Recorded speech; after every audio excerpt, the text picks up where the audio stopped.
نحمده ونصلي ونسلم على رسوله الكريم اما بعد بسم اللہ الرحمن الرحیم۔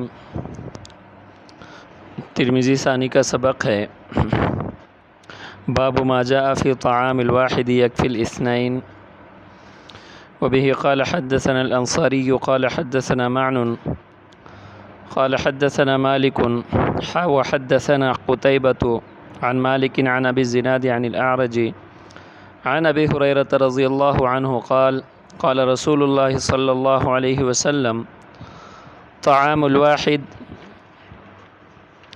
طعام الاثنين كافي الثلاثة وطعام الثلاثة كافي الأربعة. قال وفي الباب عن ابن عمر وجابر رضي الله عنهما هذا حديث حسن صحيح. وروى جابر وابن عمر عن النبي صلى الله عليه وسلم طعام الواحد يكفي الاثنين وطعام الاثنين يكفي الأربعة وطعام الأربعة يكفي الثمانية. وبه قال حدثنا محمد بن بشار قال حدثنا عبد الرحمن بن مهدي قال أخبرنا سفيان عن الأعمش عن أبي سفيان عن جابر عن النبي صلى الله عليه وسلم بهذا. ترجمۃ الباب امام ترمذی رحمہ اللہ نے منعقد فرمایا ہے حدیث کے الفاظ سے کہ ایک آدمی کا کھانا دو آدمیوں کے لیے کفایت کرتا ہے۔ احادیث میں کوئی مشکل لفظ نہیں ہے، اس لیے میں نے احادیث کا ترجمہ نہیں کیا۔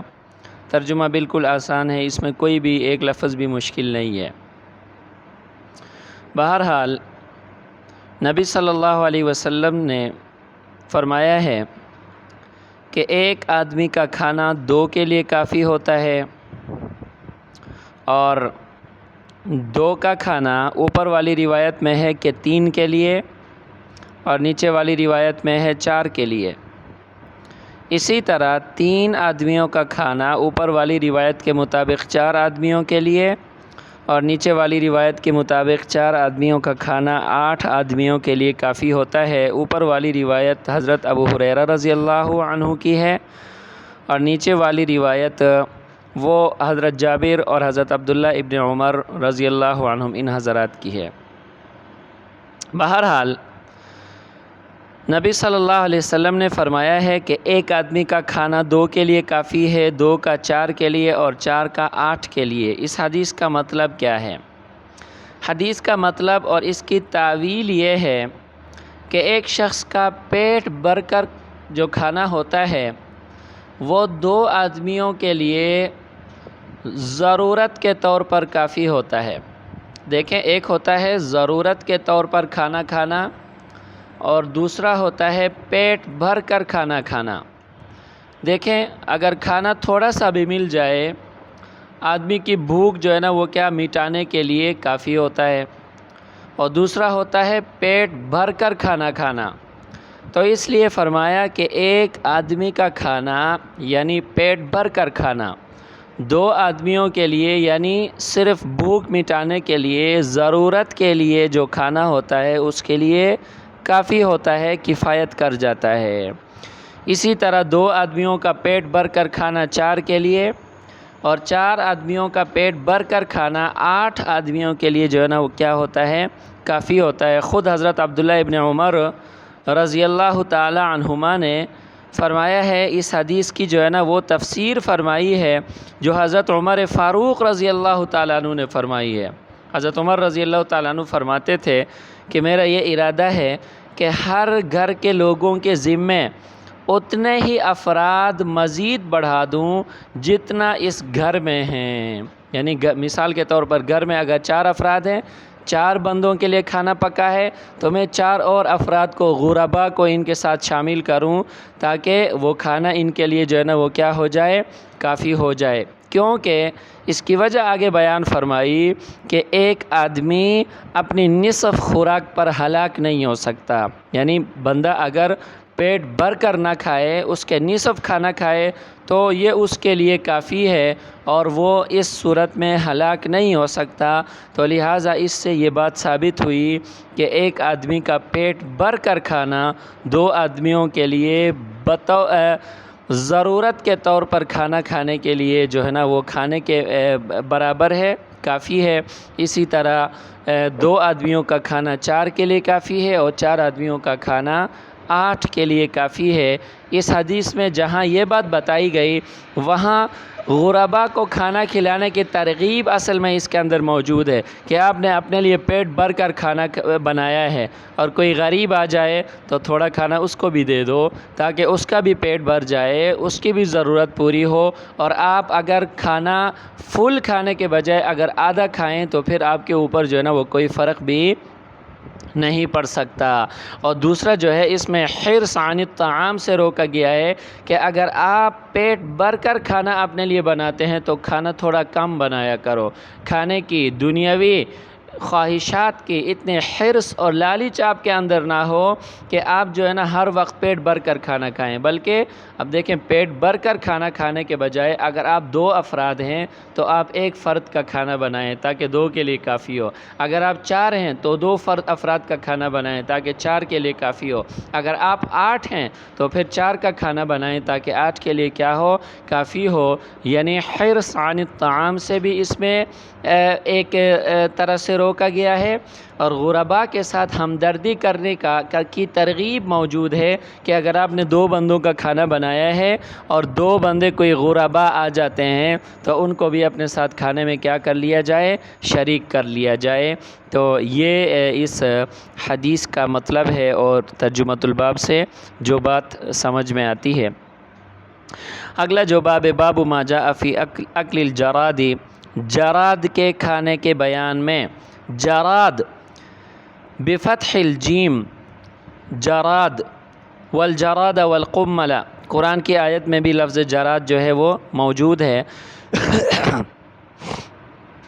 یہ جمع ہے، اس کی واحد جرادہ آتی ہے، اور یہ عام طور پر مستعمل جو ہوتا ہے مؤنث کے طور پر مستعمل ہوتا ہے، اور بعض حضرات نے فرمایا ہے کہ یہ حمامہ کی طرح مذکر اور مؤنث دونوں کے لیے مستعمل ہوتا ہے۔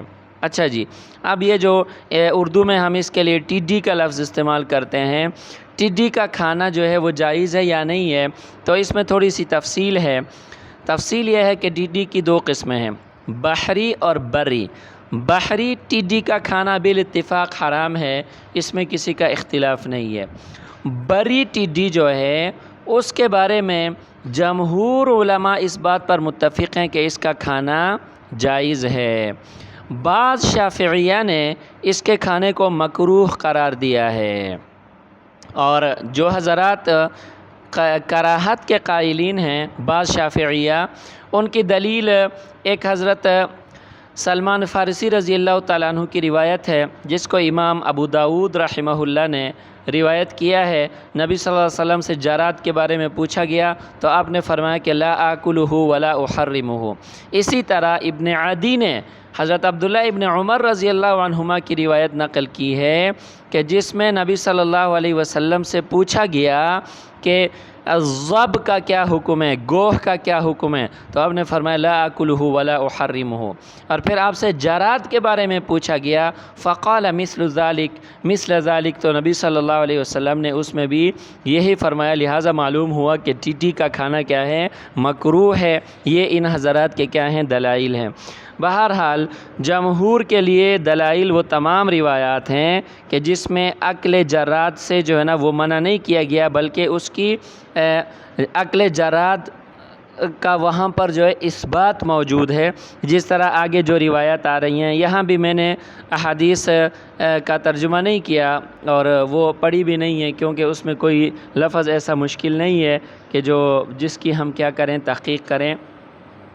تو بہرحال جمہور کے لیے ایک تو دلیل ہمارے پاس حدیث باب ہیں، حضرت عبداللہ ابن ابی اوفا رضی اللہ تعالیٰ عنہ صحابی رسول ہیں، ان سے جراد کے بارے میں پوچھا گیا تو انہوں نے کیا فرمایا، غزوت مع رسول اللہ صلی اللہ علیہ وسلم 6 غزوات نأکل الجراد۔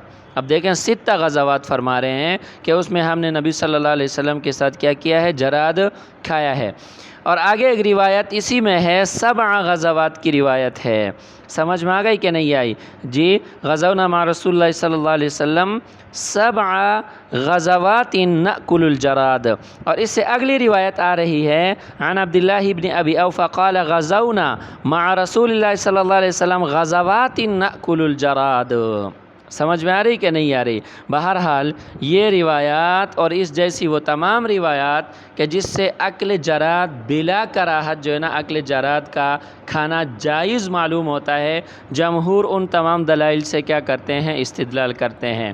اور قائلین کراہت کے جو دلائل ہیں، پہلی روایت جو امام ابو داود نے روایت فرمائی ہے وہ کیا ہے، مرسل ہے، اور دوسری روایت ثابت ابن زبیر راوی کی وجہ سے جو ہے نا وہ کیا ہے، ضعیف ہے، تو لہٰذا ان کے مقابلے میں ہماری جو روایات ہیں وہ کیا ہیں، زیادہ راجح اور صحیح ہیں۔ اچھا جی، بہرحال یہ روایات جو واقع ہوئی ہیں، اس میں بعض روایات میں 7 غزوات کا ذکر ہے، اور بعض روایات میں 6 غزوات کا ذکر ہے، اور بعض روایات میں کوئی عدد موجود نہیں ہے کہ کتنی غزوات ہیں۔ سمجھ میں آ گئی کہ نہیں آئی؟ بہرحال یہ 3 قسم کی جو ہے نا وہ روایات آئی ہیں، بعض روایات میں 7 غزوات ہیں، اور بعض روایات میں 6 غزوات ہیں، اور بعض روایات میں غزوات کی کوئی تعداد متعین نہیں ہے۔ البتہ امام بخاری رحمہ اللہ نے روایت ایک ذکر کی ہے کہ جس میں 6 او 7 میں جو ہے نا وہ کیا ہے، شک ہے، او تشکیکیہ کے ساتھ جو ہے نا وہاں پر کیا ہے، موجود ہے 6 او 7 غزوات۔ تو یہ کل 4 طرح کی جو ہے نا اس میں کیا ہوں گی، روایت ہوں گی۔ ایک روایت 7 پر جزم ہے، دوسری روایت 6 پر جزم ہے، تیسری روایت 6 اور 7 میں کیا ہے، شک ہے، اور چوتھی روایت کہ اس میں کوئی عادت کی تعیین موجود نہیں ہے۔ یہ 4 قسم کی روایات اس حوالے سے کیا ہیں، موجود ہیں۔ بہرحال اصل جو بات اس میں ہے وہ ہے اکل جراد کا جو شرعی حکم ہے اس کے بارے میں، اور وہ میں نے آپ کو بتا دیا۔